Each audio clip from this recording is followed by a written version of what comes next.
balobi grand prêtre viens na ngai boye biye on appelle mon vieux artiste musicien il y a deux fois qui babi Congo mondial de hier avec les vieux c'est le sinon mec d'ici point TV mais abonnez-vous massivement mais bani na déjà babi poto ngana sili babi boya otala na mec donc na mec Congo TV donc biso tout zawana babi ne zappe pas biso tout zalana boya kotala c'est le dino alongo linga nsonyo sekele ya kotala et pas c'est le dino check this is El Toro de People Champ Congo mondial c'est les Zino mec d'ici car moi aussi je suis un mec d'ici quoi. Check ça dit on combat pour la liberté d'expression au Congo. Notre douleur est immense. Mais Congo mondial, c'est les Zino mecs d'ici. Notre combat, on va le gagner ensemble. This is El Toro, champion du peuple. Check ça. Abonnez-vous sur YouTube. Congo mondial, c'est les Zino mecs d'ici. .tv. Bon, abonnez-vous.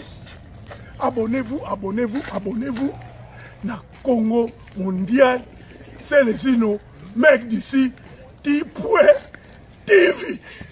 Monsieur Samuel, suivez-moi sur Congo mondial, c'est les Zino mecs d'ici. .tv. Minga le bezate pour le moment na ndenge ya poto. Information ezara qui sont de nouvelles informations à la à la page. Place ezara moko. Et puis abonnez-vous massivement sur Congo mondial. C'est les Zino mec d'ici. .tv. Et abonnez-vous massivement sur Congo mondial. C'est les Zino mec d'ici. .tv. Abonnez-vous sur Congo mondial. C'est les Zino mec d'ici. .tv. Lumière peli. La minute oyo info ya solo. Izana Congo mondial. C'est les Zino mec d'ici. .tv. Ouais. Vous voyez, quand je m'ennuie souvent, je fais quoi? J'entre sur le net, je regarde C'est les Zino. Ouais, Congo mondial. .tv. De mec d'ici, c'est les Zino. Faites comme moi.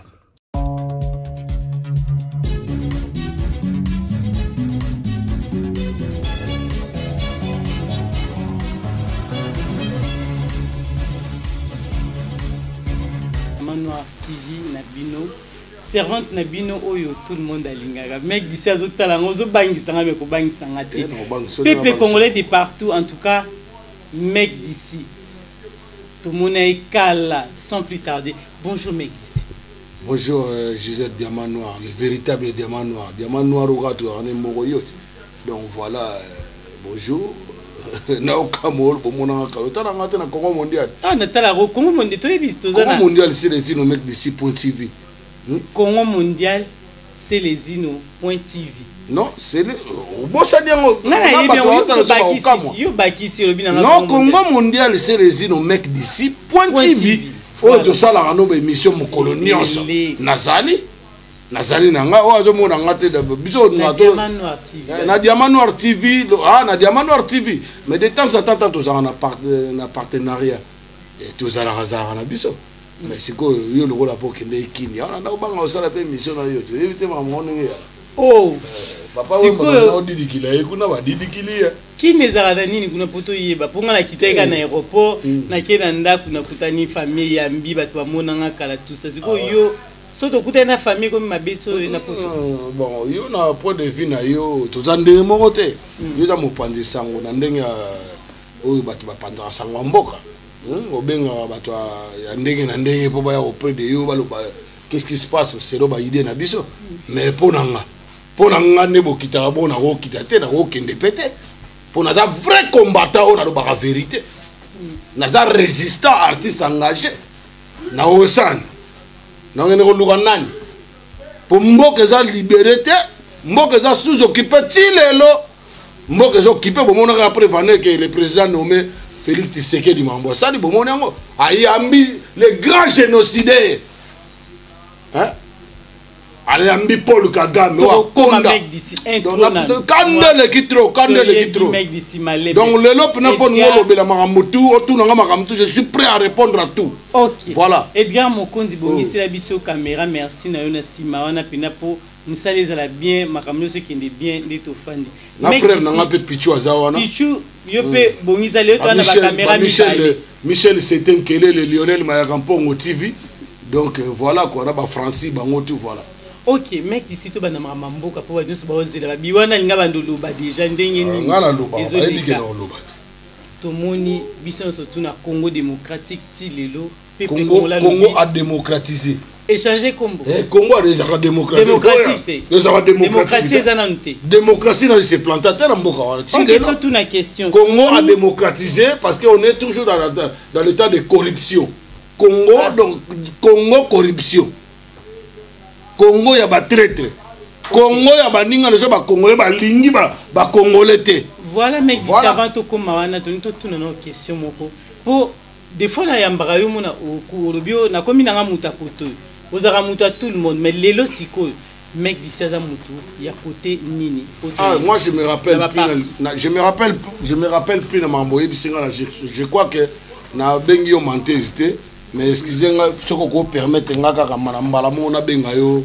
oza menteuse parce que mokoni ngala kutanaki na yo mon frère bah pardon ma sœur place ni ngala kutana na ebiso na za mutu ngala mutu te na za mutu te mais na za na yamba lo boza muta IDPS na yambi o labi obina muta na lobi na za mutu na lobi tango ba congolais bazaka net na parti IDPS ba congolais baza wana donc na za congolais so baza na ba idée moko positive pour na intérêt ya peuple pour na intérêt ya bien na oza mutu na bango so baza ba biloko mo bazo sande ba biloko bango sa Nicolo eza na sens te ayer ça nous avons bateau ya ndeko na ndé hein tant na za mutu a vérité donc une personne qui marche dans sa vie avec la vérité je suis son partisan comprendre donc des abonnés on a minutio ngana za mutu na yo ka Martin Fayou déjà un autre mutu ba politicien te ngaza mutu ba politicien dans tous les droits que je vous respect que je vous dois na mon fona le chapeau pour tout à l'heure tu comprends bien ils en ont tawana y a pas de problème on pas donc ngana za mutu ba politicien te ngana za artiste engagé donc un artiste qui défend la sécurité de cette nation un artiste qui défend son peuple on a bête la mission maboko comprendre tant que ça la œuvre je suis pas comme les autres artistes là peuple a ligné na été mais yo lingo ça ga likamoro makasi yo muto finga ba peuple ngo peuple ya yo bazoba ba congolais on est belé dans la poto na lobi comment monter parce que tant na loba bona banga mututi vous comprenez donc moi je vis dans un pays de droit et j'ai la protection. La personne qui fait la gueule, qui veut faire son manigance et tout, en tout cas, je vais le poursuivre jusqu'en justice. On a la justice, hein. La justice, on a la banque à moutouté. Na aucun non. Oh, Nabia, la justice, c'est ça, il y a un vendu. Donc, tant que d'autres que la zoba, on va être inconscient, on va comprendre rien, ça là n'importe quoi sérieux. Tant que d'autres que la banque, on va monter là. Donc, si on dit qu'il y a quelque chose de mal, au sein, il faut qu'il y ait directement la justice. La justice est la justice. Pour le camus, il y a la justice. Donc, ni les prophètes, mutu moko akoko matalikona loi zate. Vous comprenez? Donc, ngana lobby que ngana za artiste engagé quand je chante pour le peuple, donc naza na souci à peuple wana, na souci à mboka wana. Ezate ke ngana leki batutu na souci ya mboka wana te tozo mona combattant mona combattant azolo bapa no bakate boy na boye azo réclamer pe makambu mais on a suko ngo boye bomoni combattant on a ki yo kati mutu opena net ba biso bo bokechu ba babe masombo na tangi kombo ba zebele ba odombo ba na biso to ko nyata makolo na sambo ke libéré bino zo kantaka ok bozo comprendre que chef dans un système chef de l'État na président na mboka wana président nommé avec un chef d'État. Chef de l'État, ils attirent les Kanambe Hippolyte. Moi, je ne change pas les noms. On a toujours les politiques à Nambe. Hier, nous avons dirigé le président Nomaki. Parce que soit ont dirigé vraiment, il y a une voisine, il y a une chaque jour, il y a une babundaka. L'autre chose, la voisine, on n'a pas négligé, surtout, il y a une voisine, on a bien. Il y a une voisine, hein? Mais non, mais Congolais, moi, mon cas, a sauté. Vous comprenez? Babouzo, ça. Hein? Nebe Mankondo, le rôle en Kondo, papa Tshisekedi. Que je respecte. On a respecté parce que, quand même, on a un état de droit. On a le peuple d'abord. Les lots, bateau, il faut que les photos sont en Rwanda. Bateau, il faut que non, baza ba génocidaire. Bateau, Félix Alobara que non, bateau, ne baza boye, surtout Tiki Bangoka Mbulo, sous ba pouvoir. A on y a tabi sorti nassé. Comme partenaire naïe, comme massa naïe, comme père de la démocratie, comme modèle. Vous comprenez? À la fin, beaucoup de choses na IDPS. Voilà, na IDPS, baba congolais, bah on appelle pas si. Vous comprenez? Ngana nga ngamuta IDPS te, mais naza congolais. Ce qui IDPS ça makamala na obete la bango maboko. Le rôle la lamuka. Tu vois ça qui bango qui ba traite ba na katsa lamuka, ba tu vois ba Adolphe Muzitu, c'est un traître. Il y a ça là, c'est qui premier ministre, il y a Kanambe. Bah Francis Kalombo, le lobo, mon nom est na étranger, étranger Moïse Katumbi, à ça étranger. Et le même Francis Kalombo, qui était le président de la Ligue des Jeunes, il y a PPRD. Bah tu vas continuer, bah colisi koulou na mboka na bango, hein? Bah tu vas colisi insécurité na mboka na déjà Francis Kalombo, on a, tu le vois badakal. Les preuves années que le président Martin Fayulu a été dans la République, battu Bataki Benito, le président Martin Fayulu, tout le monde a dit il y a un moment qui est Francis Kalombo, Bataka n'a pas dit. Au moment qui est one, rien. Est-ce que moi qui Moïse Katumbi one, rien. Bayagate pourquoi? Parce que la mouka, vous êtes la mouka. Non, pour Moutouté, n'a pas contre Moutouté. Vous comprenez? Nazali pour le peuple et pour ma nation. Tout ce qu'on veut, blokuta batika lokuta. Politique na bango na tiko ba yosa ya lelo et comme bena corruption na canaille vis-à-vis. Vous comprenez? Exactement si vous avez trompé peuple ndé za batanga Mobutu na Tshisekedi na bangunza carbone ba papa Kingotolo ba comprendre? Non, lelo et comme bena vis-à-vis ba ko sa peuple. Vous comprenez? Batna na zangi mbongo na ba politicien na tout bazar. Ta bazo l'opposition bien zani. Opposition bien bo sangisa ba mbongo. Mutazo laksano minduka zo bangisa na minduka comme na mbongo ebele pona ko bangisa minduka grimace. Bo na bobo so ma minduka. To papa na sikoyo. Yo to ba Rwanda onde bazana taku ba Rwanda te, ba occidentaux ba yo monite to ba sala proclamation lokuta. Oh le proclamation lokuta o ba sala kiawa. Oh ba noma Félix Tshisekedi. Il y a qui Martin Fayulu qui a été le président élu. Hein? L'élection. Oh, le peuple a voté que ça qui nani Martin Fayulu. Yo mona qui était na tabasala qui réunion na bango na Nations Unies, pardon na OIA kuna. Organisation de l'Union africaine. Oh les génocidaires, les imbéciles la question. Oh zoba oh nani ndokio nani Kagame. Alors, tokoya lundi. Voilà tout bagé. Voilà tout bagé. Donc, la parole n'a pas sa peuple. Pour nous priver aux questions, parole n'a pas sa peuple. En tout cas, peuple, place tout aux alliés. Botiki na bango mbokango. Basala na o balingi. Oh. Bon bato ba na voter. So bato ba ko voter si mo bolingi bango. Bo benga bato ba voter. Oh mas ba ko luka, oh machine à voter mbalo. To mo ba voiture à voter. Moi, je n'ai pas machine à voter. Je n'ai pas machine à voter. Tu as une machine à voter. Tu n'as pas voter dans la machine. Tu es obligé peuple. Moi, je n'ai pas obligé le peuple. Le peuple est souverain.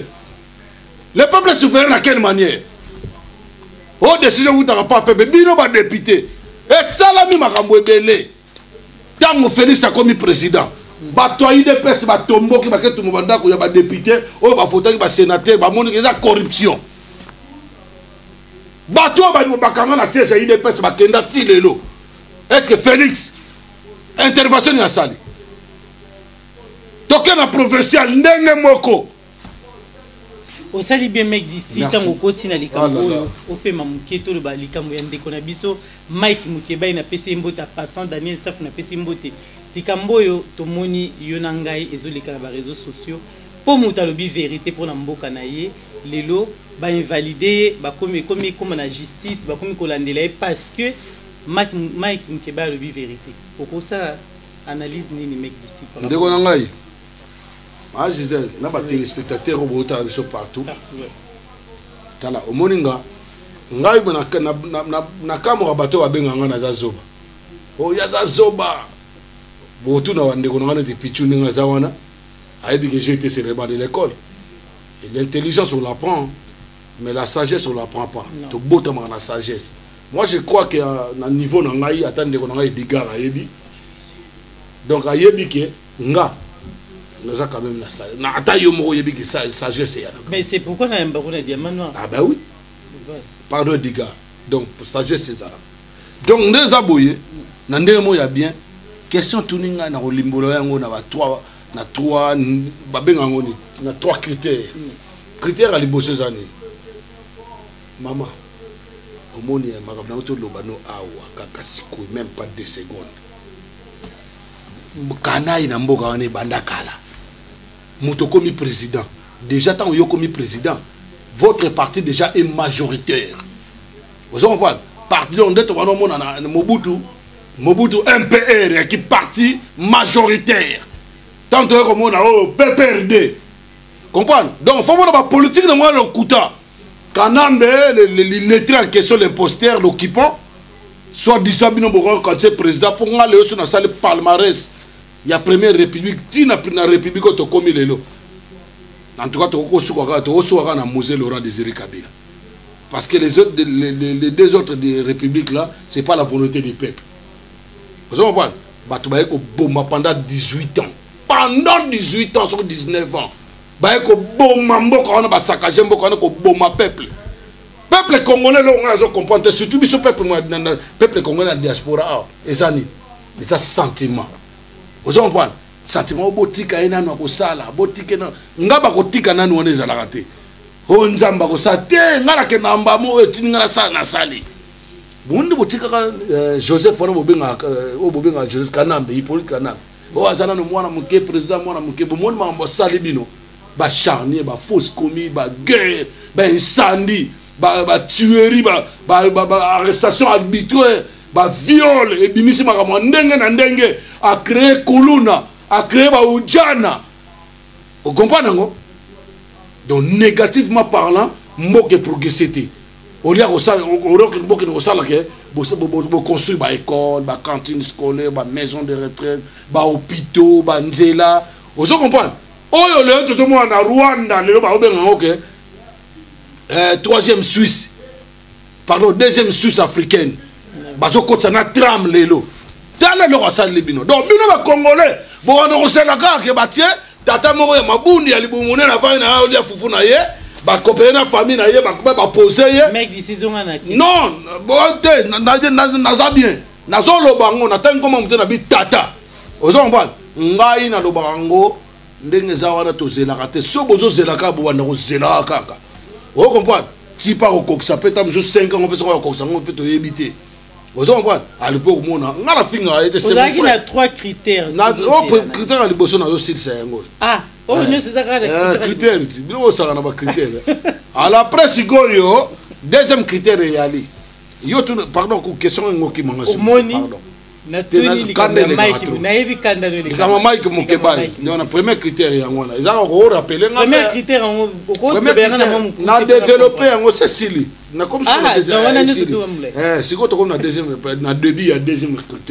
tozongi na likambo wana démocratie tant tozobenga démocratie na mboka na biso ezala wapi yoko ba démocratie so mwana mboka démocratie ali moto monene lokwa Fébert Chebea aka moto abundela ka bato pona droit de l'homme oyiba bomaye wapi nanda kwa pulushi oyebi babumela ka wapi wana mboka moyo ko ba démocratie ali moto akobundela bato bomeli ye nanda kwa ozo yoka yoko ba démocratie oko mona bato babenga bango ba dictateur kala balaka soka dictateur akangi biloko nyonso ba dictateur asika motindo ndenge ya ikuna na mboka biso okomona akangi mo ndambo atiki ko esika mosusu poso ba bite yo otie bato na boumbu abite tande basaka lokwa na Kisasa bakamati ba etando eke nyonso bazwi yango na ngambo na bango basombi mosusu bazwi na nko sika bakotikela etando moke moko to mibale oyo ya na ngambo opposition Canal Kin Canal Congo oyo ya Jean-Pierre Bemba Gombo sika soko yo lobi na bango te omoni bapanzisango bana pe mate bako bate bako pekisa bango koloba batangeli yo siko Canal Kin omoni nde basaka mwende basaka babe bongo Canal Kin boko mona ngote omoni dictature wana ya Kisasa maele na ngwana bakangi nyonso te batiki bepe mamoke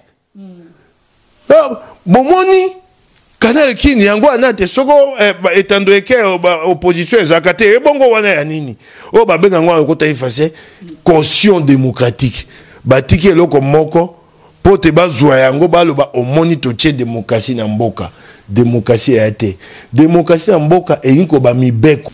Deuxième critère les amis, Mike Mukebai, moi je l'apprécie, c'est un garçon, c'est un bon analyste. Azap est un vrai analyste et bon analyste. Mais le problème c'est quoi? Il y a un quand tu es un analyste, il faut être indépendant. Si tu es aux analystes, aux analystes, tu vas défendre Bango. Mais ce sont les étrangers qui viennent bien du pays. Balingi intérêt peuple, intérêt à nation. Bango a intérêt à Bango, il y a mafioso. Vous comprenez? Quand tu le défends, c'est là où on a même Daniel Saf. Daniel Saf, c'est un intellectuel. Plus que Bissokout. Mais Daniel Saf, c'est bien. À se défendre le peuple, à sa grand analyste. Hein? En plus, journaliste. Attends, il va classe. Écrite en plus. Et puis, on a besoin de bon, on a bangoté. Et puis, on a besoin de bon, on a bangoté. On va combattre Belé Awa. Basa ba courage te balingo luwa misala te neto bundaka ebele ka roloba loba na te fonga na za bonga na za biso to loba ngo te mais bango bazo lobango yebisa ngai o mona lobi na kin avant que ne kin a préparer nanu soutien ya mutongo ebele ba kene ki sata bazonga nani maboko pamba ona basi musuba ko na mi pesi ko mosoki nga fuati yo fuati okay ko mo fuati tango ko mi fuati ba fuati ki yo oye awa ta ba fuati so ene loko te ko mo luba so musala na ndako mais ngazo na mutu quand même faut en charge vous comprenez ya ona ko za mutu te za kilo koso vous comprenez ya kilo koso do ba congolais oko kende kuna po yene loko te ali yebisanga siko surtout que na pese exemple loko ya mo la ilimbisanga Mike Mukebai en tant que moi na mboka en tant que mon frère Mukebai, c'est Moulouba. Mukebai. Mukebai, c'est Moulouba. Mukebai. Ce qui est bon. Ah, Moulouba. Soit à Moulouba, soit à Yemoua Yebi. Naï, n'a contre Mike Mukebai. C'est quelqu'un aussi que j'apprécie. Mon frère congolais, patriote de Tingaï, combattant aussi de Tingaï pour Babunda. Rappelle à qui Nikuna. Babunda, on a dit Mabana Kin, pour Banakin, Babunda. Surtout les parlementaires ou UDPS battent de Mawana. Mukobako yeba vérité que Félix a zoko sabato. Possible yebango. Si ba yebango muturo la fils mukoko. Alo wa makampo amona baba. Yo mo mo baza banyam. Baba nyama baza batu. Ba yebi makambo ele. Bien sûr ça na deuxième critère. Deuxième critère. Eringa si ana ko za no précédé.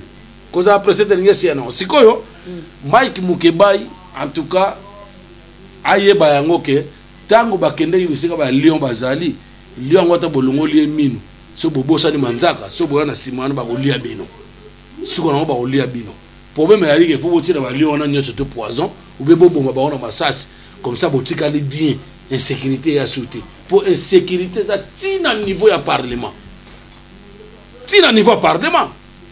bato ba ki déjà obiso to na soupçonner déjà banda kala baza batu ya ba FCC wana bata Kanambe groupe famille politique ya koboma peuple congolais ya Kanambe notre ba Eliezer ba Zakari banani tono pesa exemple yo to mona mutalo ba mabe ya bato na bato sala mabe batikilo o matape na aéroport anjiri wana ya aw o ya te ba kale na anero ya kale fone ele gona o ezati lelo mais maman Mike Mukubai ba PC suspension parce que lobby vérité mboka na ye bon Floribert Chebe ya kuta loba vérité ba boma ye ale moloto ba boma ye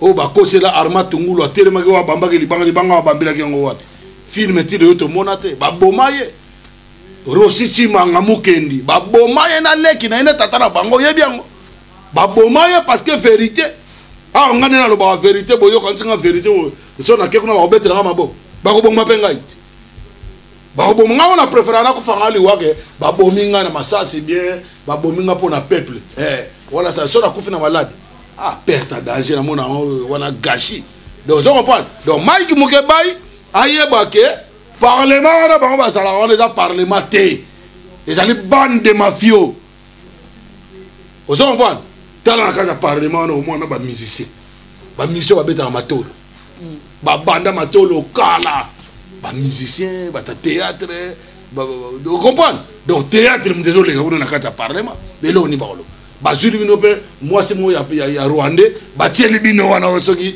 yende président a remplacer nani oh mususu azoba mususu collabo très wana comme on les imbéciles la question obeminako nganga yeba ngaku tala mboka na makambe komi nango mama bino mozolanda ngo mboka na makambe komi nango makambo ya pamba donc eza ngo mboka te wana komi jungle zamba donc batutu ayo dirige mboka ba niama banyama do bana kata jungle eza pina ke na zamba do bato ba raisonner ba bibwele bato ba raisonner banyama na kati ya babenga zamba nini na kati ya forêt ozo comprendre donc baza banyama so au parlement ya le parlement te au sénaté au présidence de la République ça n'existe pas faut pas la présidence au travail des Rwandais des occupants ozo comprendre donc Mike Mukeba isoki ngako na osepela songa ne ba songa ba suspendre bongo na osepela ça est-ce que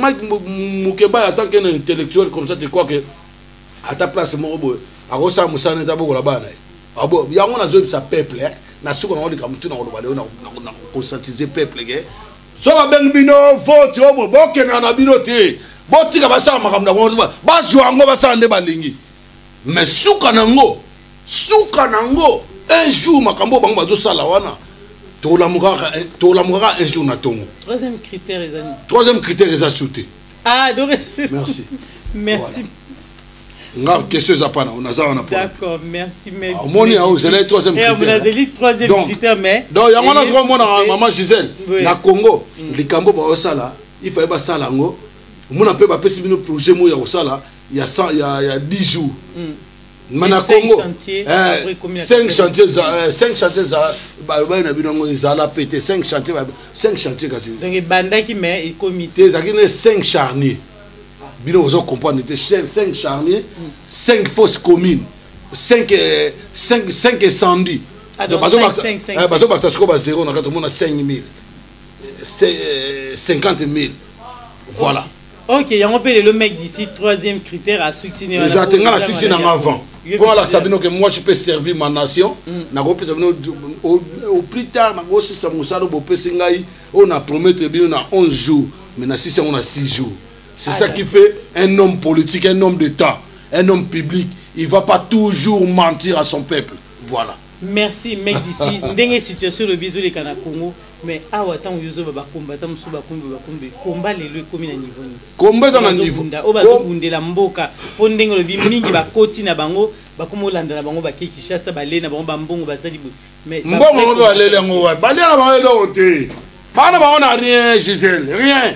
Ba le lo to ba kende ka ke o bundi combat na yo po biso cause ya combat na biso to ndako bunda eza noble.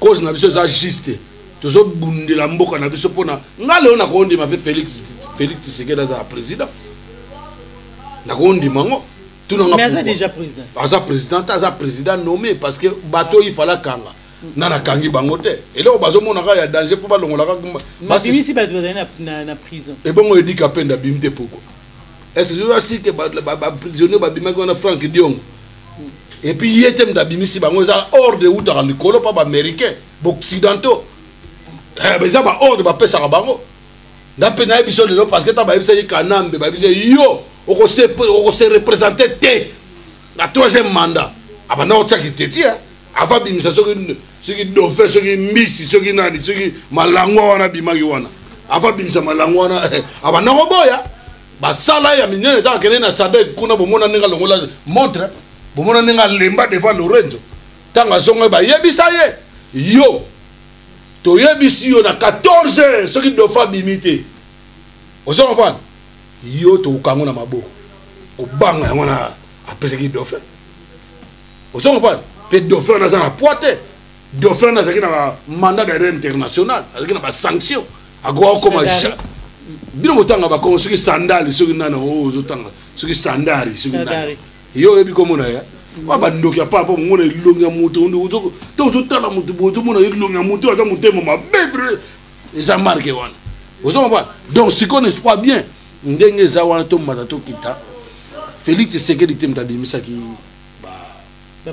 non ezaki ordre uti likolo pona ko apaiser peuple ozo ba bato wana tu ba jouer na psychologie na biso ba jouer na psychologie na biso exceptionnel mangane na za ba ko ko jone ba jouer na ngaite parce que na mona o de ba zo sala ozo ba exemple ba papa Mubaki Valentin Mubaki amona déjà belé ayebisaki bino kamere po nini kaka botia est-ce que ba ko zo tata mutu mo ba jwa ba zui mutu moko pas na gouvernement ya congolais o za na soupçon te asa na ba doute te na nationalité doute te botie directeur ya cabinet ya Félix Tshisekedi bokosa bon bakosa la bon te pourquoi bozuka mutu asa na nationalité douteuse o bato balobela pa et tout Caméré Rwandais Burundais botie wana mais donc contrôler Félix wana partout que les toilettes azanaye les preuves ané bomoni mukola liboso avant kutu Kagame président Moso ya Togo so ya ni ayaki bon aéroport mutake yamba ena moi je sais que à ma connaissance je sais ceux qui homologue moko auti mboka moko po aya ko visiter homologue naé na mboka mususu et ça que son homologue il va l'accompagner à quoi accueillir et accompagner na palais de la nation ba solo li ba faire ba ça ba collaboration ba collaborer et ça rende on tout monde dans monde entier mais et comme boni directeur wana soki akeko joa président wana amemi mbaramo na kingakati et mona na réseaux sociaux partout deuxième fois ba congolais ba to mona be bo mona te deuxième fois à quel soko joa Kagame o aloko li banki tama koloko mi li banki a cri akeko joa ye ozo pas nda akeko joa akena ye wana akeko joa ye akena ye mbala moko ti place manor de la papa Tshisekedi c'est eux qui étaient les premiers yako critiquer Etienne Tshisekedi yako finga Etienne Tshisekedi a kena déjà Rwanda Félix Mutake Rwanda Etienne Tshisekedi a kena Rwanda te ozo pas bango batu wana balinga jamais Etienne Tshisekedi comme président mais le long de baye na depuis mortel là baye na rapatriement corps de baye merci voilà to ta bazo na ko décortiquer et puis ndeka za wana malembe ah putain merci tozo qui na mec d'ici lelo peuple congolais nous surtout a télémidé to bi ba combattant le bi qui mususu ba sali ba zongi sibwe mais peuple congolais lelo asala nini pour solution na biso na Congo to lukasi ko mais na auto lobango ah ke batika ba politique na lobi na yo les institutions qui au Congo c'est des fausses institutions vous avez pas ce qu'on appelle vous avez pas ce qu'on appelle on appelle ça comment vous avez pas ce qu'on appelle la constitution livre mibeko wana mokanda ya mibeko ba respecter na bango ngote ba respecter na bango ngote qu'est-ce qu'on te tunise mais yango kana to kende on a to répondre au maman ah d'accord ba respecter na bango ngote ça sert à quoi si ko batika ko benga bato élection provinciale élection législative bon batika na bango peuple boya na ye peuple boke na bino lisusu te boya na bino so ba bengi no boya na bino bo sala kande bo sala Oh. Basala nde basala parce que to voter te bo sala ka kana nde bo sala. Siko yanga yo tuninga siko peuple ko sala ni. Likam peuple ko sala yangwana. To boy na biso comme ça. Et là on non basala yangwana. Basala système aux États-Unis, peuple a voté à la susciter. Et comme un parlementaire ba ko voter. Au moins nzela nango. Nzela nango yangwana. De ceux communes d'Ingona et Gozaki. Mais ma néglige peuple koufa baza majoritaire kuna. Donc bango kam tu banda ko voter kuna. Bango kaka kasi yanga ba sali déjà. Yanga zo biso que Félix sera linga comme président solo. Pour makamusu nzamba sala ngande ba loba ba pasteur na yoka bango. Dieu il fait des choses d'une manière d'une autre. Peut-être mon frère le président 15% Félix Tshisekedi à 15%, oui, bah, on a 15%. Bango, bango. N'a pas d'exemple. Avant de continuer. Oui, mais tout le monde Charles Alexis Tamboué, ministre de la Justice. Qu'est-ce qu'il a dit?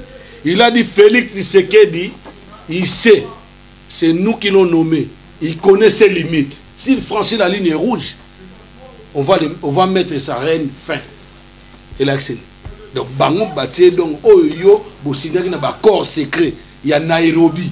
Na caméra bakena on signé kuna accord secret ta ba outi na Genève tant ba on a décidé je retire ma bon ti le lo siko bateau ye Félix ba signé na bango ba tozo mona na miso ba ko nyokola yi to ko mona nde ba to nyokola a retirer on peut a retirer ba corps accord retirer on a bien pour ya retirer ba te ba signature ko sakana te mais quand le comme ti doit retirer ba corps te faut retirer ba corps papa. Retirer ma corps ou comme ça, biso na nga sélectionné na fanibo na obetro maboko président de la République parce que Nzamba loba ndena eto peut-être un exemple que il fait des choses d'une manière d'une autre. Peut-être peut Félix Tshisekedi de kende ki wana ti lo mwa kende ki wana po a destituer batu wana po Congolais zo valeur na e ko ça fait pas na bongo. Vous comprenez? Pour ngai na décortiquer partout, na tambu sa bongo na partout.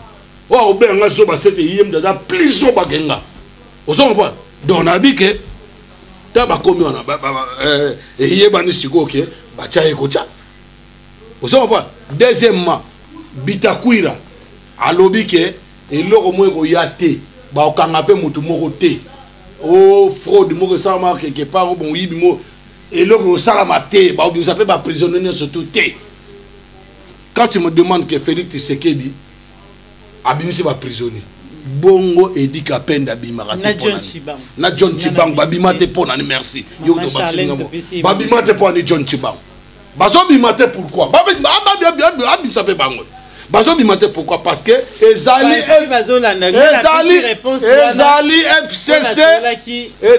FCC kanambe non c'est là na l'article le temps ezali FCC émission non les partenariat yo za journaliste ngape na journaliste te mana dénoncer analyste merci analyste tika maloba na lobi boy pour moi maman Charlène en tout cas na PC mbota passant maman Charlène de nani maman Charlène obi tali moi si ya John Chibang merci maman ponga John Chibang patriote maman mbote ko banga te maman un jour ou l'autre et ko basculer kalamiri te do basculer na PC mbote maman vraiment ça qui muta papa na PC mbote te en tout cas merci mec d'ici to kontie pour to comme na suka émission les suka tozala nous bon mais faut tout na ba question nous en libre ya solo le mec d'ici nga émission oh oui na émission mais faut conscientiser peuple makambo za bele yo ngotu na makambo pa mbane sina ba makambo batutu ba yebi John Chibango akobimate parce que batu bakanga ye ezali batu bakangisa eza mutu wa munene mabundi nani ozoba o nani Fabrice wa tema Kacher moko boye Fabrice Zombi akene bango ba livrer pa moi Mirajabu to yebi masolo wana très bien ndengo livra général John Chibango mais yeba yango okofuta moi Mirajabu alobaki aza 80% rwandais aza 20% congolais parce que na Congo ke na raro lukala tala ba chose so mo après Félix Tshisekedi après président mukola ko bimisa edika pe na John Chibangu ba bimi pota ta ba komisa na nyo ne mona nsemi bomona lobaika muketi aku abungi na ba komisa kizengi ne mona nsema koma kizenga ko loba tsedu ka malonga te osongo pa donc oyo boyebi te nazoyebisa bino nga nazaka nazwa baproposition tala ebele kanga monoko zwa 400 000 kanga monoko zwa na etali nga te nga naza électricien naza chef cuisinier naza coiffeur ozo comprendre nazali na ngai DJ na mambwebe na oloba na nga vérité parce que na bandako na bango tu bato wana so mwana azobuka lokuta akokangela mwana ye mais so bongo tika pe bana no bandako babuka lokuta po bozokosa peuple ozo comprendre na ndenge moko bien Félix Tshisekedi il est pas encore président banoma ye mais so nga comme président na ndenge o nga na ben na manière o nzambe hein Dieu fait les choses d'une manière d'une autre ako comment to kondima pe na ndenge moko ya bien mama na ngai bati okosa bino ozo comprendre et quand tu vas tu wana ba musala bongo ya ba sambela pe pour na mboka te ozo comprendre na ndenge moko ya bien donc ndeto za boye ne soit bien mama na ngai makambo ze beli to suki wana te to suki wana to continuer bon makambo susu oui to zokende likambu ya gouvernement o ezobima o to landaki ngana tunaki même na direct nanga 70% dans la vie bien likambu ya gouvernement ekobima po mubulu ezana no wana gouvernement bino ekobima po président ko kasate bon gouvernement ko ministre abimi déjà Sylvestre wanazana na déjà na waki bazui mutu mo ya muyibi ya ki PDG na Sylvestre Ilunga SNCC SN non yuko to yeba komo na nga na bato na ba partir papa mana na CNC ça ki muyibi ba ouvrier tout ba travailler notre SNCC a fouta bangote pendant 227 mois. Est-ce que vous imaginez un monsieur comme ça, un pauvre antagoniste, un homme sans pied comme ça? Hein? Oh, mais non, arrêtez. Hier, à le gouvernement Kalaté, mais 70% ils ont un compte à FCC et 30% ils ont un compte à cash. Si le peuple congolais il continue de... Maman, si le peuple qui a voté en échouté, soit béni bango législatif au présidentiel na préciser les officiers nan tozuya ngona ba source moko nan comme officiel parce que ba l'officier ya manoir au lobby n'importe quoi non l'officier mais maman yoko to na droit au kosa mais moto azo kamambo na droit au kosa te l'officier l'officiel ndenge mo kaka donc eloko za na ngote pona no sala mité donc mais si on a premier ministre na pe ya lokuta nga pona ngai président ou Aza président élu par le peuple démocratiquement parlant mais à favoriser parti naé à favoriser parti naé et c'est là il dépêche batamaye le ko tata on a za longdo ba beti le kofi azate tata on a bodo comme ça comme ce ministre a longdo zo le bembe a kuri ba cousin 7 ko lela na ko lela tale longa tata na bi o mo le long mabe vilain ozo pas elonga mutu msoya moi mabatu sou la plupart ya mona mutu ana vilain mazane mayele mais wa yé wana zo mona baza mayele de mutu mela batu bambongo pendant 227 mois muyibi ya ndenge wana bozuye botie na tête à gouvernement paie au bino ozolo ba na ngote ça n'existe pas vous comprenez allez siko na kati ya gouvernement ngo 60% eza ya FCC ya FCC c'est de qui FCC zani na tuni question te permettre ngai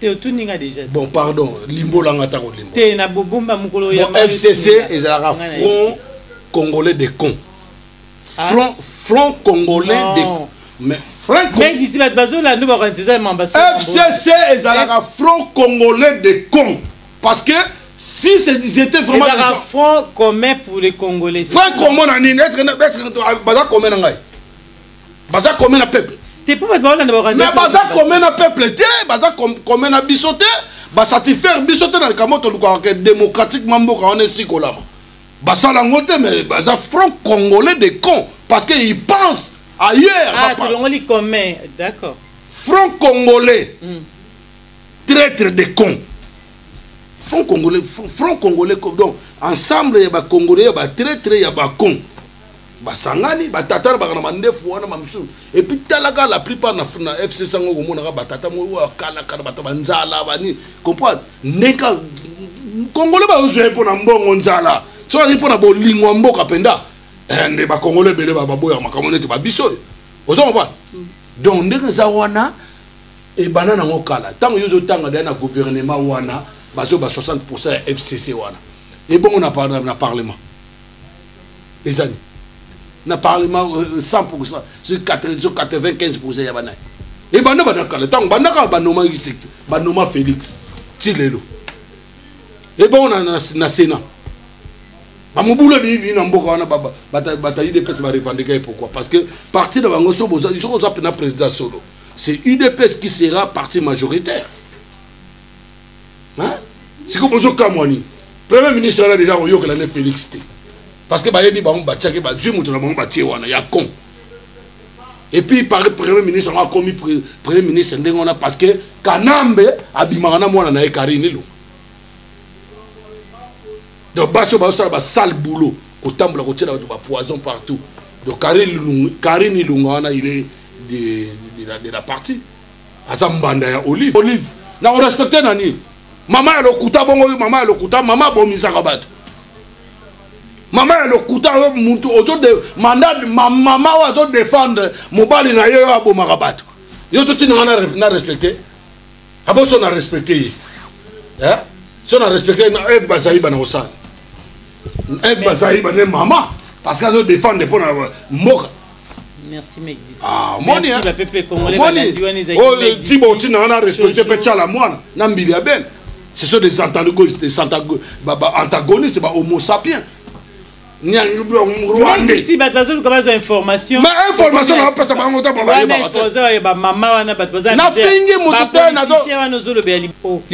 mec de là-bas. Vérité. Loba vérité ko mabongo Mike Mukebai ye wana lobi vérité ba suspendre asali et puis ye président na bio oyo benga président pardon état des droits état des droits moko za wana te boko zela kandenge boko tsaki Kanambe akobomela mino batu et puis Félix ndeka zana comme président nommé boye bango soko état de droit ngo zelango boko zelo te fo mon boulou yango na président Martin Fayulu azo bisabino que faut soulèvement populaire article 64. Ah, le bien ou déjà? Oh, maintenant tu le bango banaka zo senga soulèvement populaire na mbo. Martin Fayulu a lobby que bino moko nde peuple nde boza minduki. Bisonde to zapta ba senga minduki a lobby ni. Abo ine ko lo biloba lo ba to ko zo minduki parce que soki ba sa ba zo ba na ba mi ko bango ba. On a la conférence. Oh. Aloba yango déjà bisonde peuple to minduki. Peuple a zonde concert to bois ka sentiment wana na. Voilà. Merci Nasuka mec d'ici bateau balanda kio malobani okoyebi sa peuple congolais. Malobana oyebi sa peuple mba au sotango. Combat comme na niveau ni. Mais ozo ba ébélé combat to ça na niveau et comme sous plus élevé. Ah. Eh comme ku tout combat ça tende ayo combattant comme dato maté ça ko diaspora ba foyer nyoso bazo bima. Et comme ça le Cameroun te confiance na tumbola bato boy.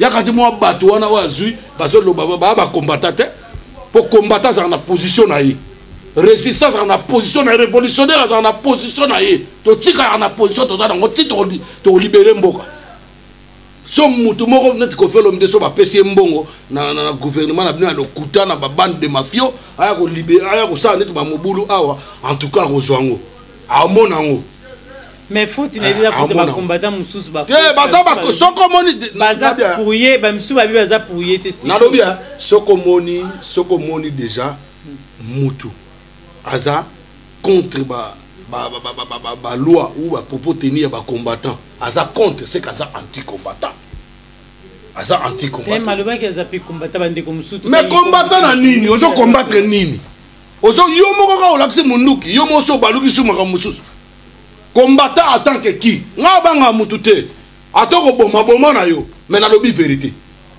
ozo ngwa oza combattant na nini ezaka bato wana te omoni bana ko folo midi to omoni bato belé ba keki sasa bato belé ba keki sasa pe bazongi ne loko te ba ke o to ke pa foiti tanga zu bango na foiti ki si bango na zongi si bango bazongi ya ko fuata kana na ebisi bino mpiaka na nzala mboka wana ezana na maboko ya ba occupant mboka mbona moni moko na commentaire zoba moko boye so aza mokolo wa botika mboka se bongi botika Kofi Abeta oh nabia so Kofi Abeti so fait Kofi Abeti concert na mama mo baso babota ina bandaba maladi ba zo ba kisi babiki bien nzale si na kisasa ba nzele tongani na mbongo ya omema Kofi Olomide mda fingi bino na diaspora a fingi bino bazoba ba congolais belé ba na prison la moitié ba prison ne tona ba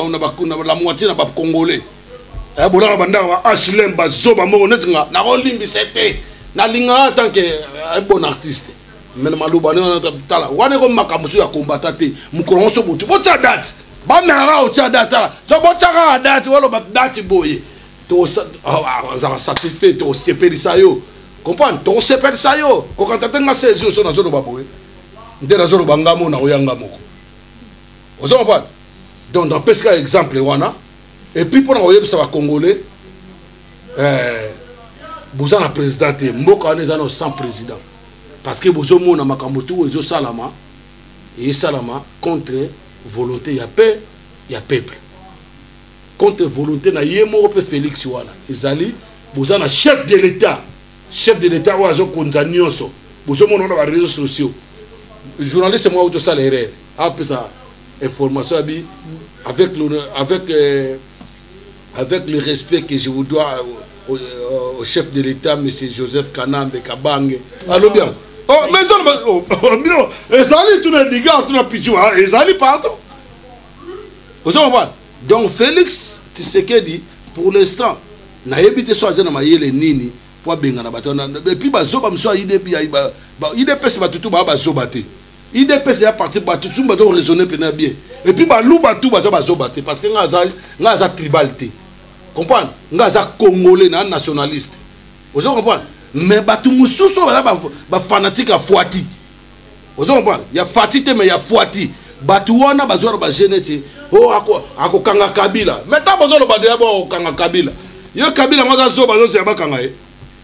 Kabila mdana man minduki na ba Rwanda na simana e ba mo FCC bazo kanga biloko notu na maboko na bango. Ako bomila ndenge. Atelier caméra na mopanzi ako bomela ndengeni est-ce que mituna bino zo sala bien mituna bino zo sala bien Congolo ko bizoba boye ndengeni